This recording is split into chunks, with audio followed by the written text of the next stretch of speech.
Assalamualaikum dan selamat sejahtera. Nama saya Nordina Atira Bintang Nizam, pelajar daripada kelas Lamiki 2, Pusat Tingkatan 6 SMK Teluk Panjang Megarang. Pada hari ini, saya akan membentangkan tentang tajuk 8.2 jenayah. Pertama adalah definisi jenayah, merupakan satu perbuatan yang menyalahi undang-undang pemerintahan sesuatu tempat ataupun lebih tepat kesalahan yang dilakukan oleh seseorang individu. Contoh-contoh jenayah adalah buli, ragut, curi kenderaan, rogol dan sebagainya. Antara punca-punca berlakunya jenayah adalah dari segi faktor persekitaran, faktor media massa, faktor kecelaruan mental, faktor kurang penghayatan agama serta pengaruh dadah. Antara punca yang pertama ialah faktor persekitaran, di mana sikap tamak seseorang individu ini akan mendorong mereka melakukan jenayah bagi memaksimumkan kesenangan dan mengurangkan penderitaan. Kalau kita dapat lihat di negara kita sendiri, di Malaysia, isu rasuah yang paling tinggi sekali dalam jenayah kerana pemimpin-pemimpin kita juga mengamalkan sikap rasuah dalam mendapatkan nama dan juga hak kuasa dalam bidang politik. Macam tu. Antara punca yang kedua ialah faktor media massa, di mana media massa merupakan benda yang amat mudah bagi seseorang individu itu melakukan jenayah tanpa kita sedari. Contohnya menyebarkan aib, skamer dan juga penyebaran berita palsu yang sangat-sangat orang kata berleluasa pada masa kini. Contohnya tengah musim-musim COVID ni, macam-macam lah berita palsu yang individu tidak bertanggungjawab ini sampaikan dengan cara yang salah. Macam Antara faktor yang ketiga ialah faktor kecelaruan mental, di mana ini menyumbang kepada kegiatan jenayah berat seperti membunuh dan rogol, dan aktiviti jenayah ini banyak dilakukan oleh mereka yang menghidapi penyakit mental, dan kes pembunuhan yang dikenali sebagai psikopatik atau sosiopatik serta split personality. Jadi kita perlulah berjaga-jagalah kerana banyak kes ini dilakukan oleh orang yang tidak boleh berfikiran dengan waras.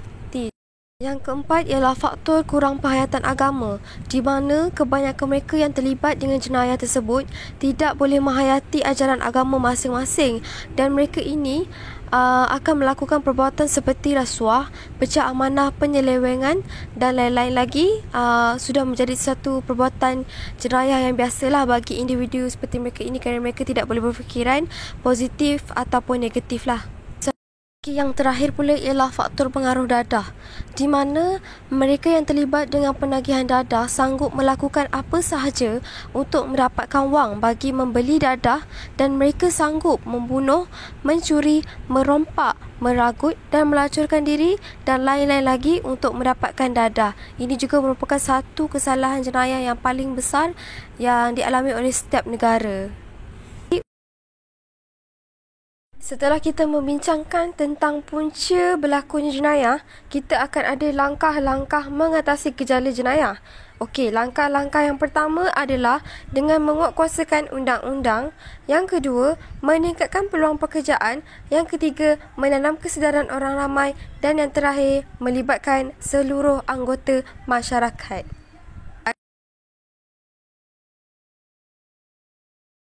Okey, antara langkah yang pertama bagi mengatasi masalah jenayah ialah dengan menguatkuasakan undang-undang. Bagaimana caranya? Kerajaan perlu melaksanakan undang-undang dengan lebih ketat lagi supaya masalah jenayah yang kita dapat ini boleh dikurangkan dengan mengenakan hukuman undang-undang seperti denda ataupun hukuman penjara. Dan ini dapat memberikan impak kepada masyarakat luar supaya tidak sewenang-wenangnya melakukan kesalahan jenayah. Kalau tengok di sebelah kanan terdapat 3 gambar. Yang pertama, buku Undang-Undang Jenayah di Malaysia. Yang kedua, buku Kesalahan Jenayah Syariah di Malaysia. Dan kalau kita lihat jenayah cyber pun sebenarnya boleh diambil tindakan. Macam tu.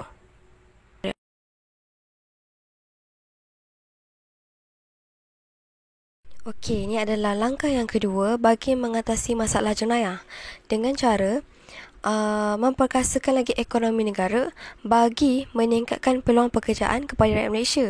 Ekonomi negara yang kukuh dapat mengurangkan lagi kegiatan jenayah.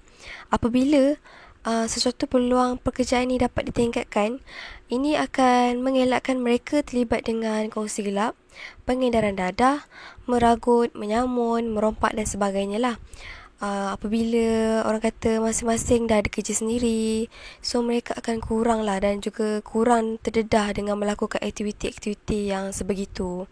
So dekat sini mereka dapat kos pembelajaran sehari hidup tu sendiri dan tak perlu melakukan sebarang aktiviti jenayah.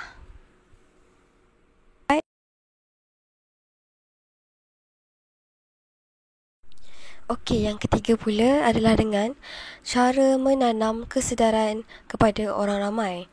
Okey, kempen pencegahan jenayah juga memberi kesedaran dan peringatan kepada orang ramai tentang pentingnya menjaga keselamatan diri, keluarga dan harta benda mereka. Okey, kempen ni merupakan satu benda yang baik lah kepada sesebuah negara tu lah untuk kita menasihati masyarakat sekeliling untuk lebih berjaga-jaga dan berhati-hati dengan orang kata individu-individu yang tidak bertanggungjawab ini. Dengan itu, kita dapat mengelakkan orang ramai daripada tercedera dan sebagainya lah. Dengan itu, kita dapat mengurangkan risiko berlakunya jenayah tersebut. Okey, antara langkah yang terakhir dalam mengatasi masalah jenayah ialah dengan melibatkan anggota masyarakat. Peranan masyarakat juga penting dalam mencegah aktiviti jenayah yang berlaku dalam kawasan mereka. Mereka boleh menubuhkan kelab rukun tetangga untuk menjaga keselamatan kawasan mereka sebagai tambahan kepada pihak rondaan PDRM. Maksudnya korang boleh buat sendiri rondaan pada waktu malam, maksudnya mengikut giliran lah setiap taman. So kita boleh elak aktiviti jenayah kat situ. Dan masyarakat juga mempunyai tanggungjawab yang besar untuk mencegah jenayah dengan melaporkan aktiviti dalam bentuk aduan ataupun terus telefon kepada pihak PDRM lah. So diorang boleh buat kerja mereka dan mereka boleh mengawal aktiviti jenayah tu daripada terus berlaku.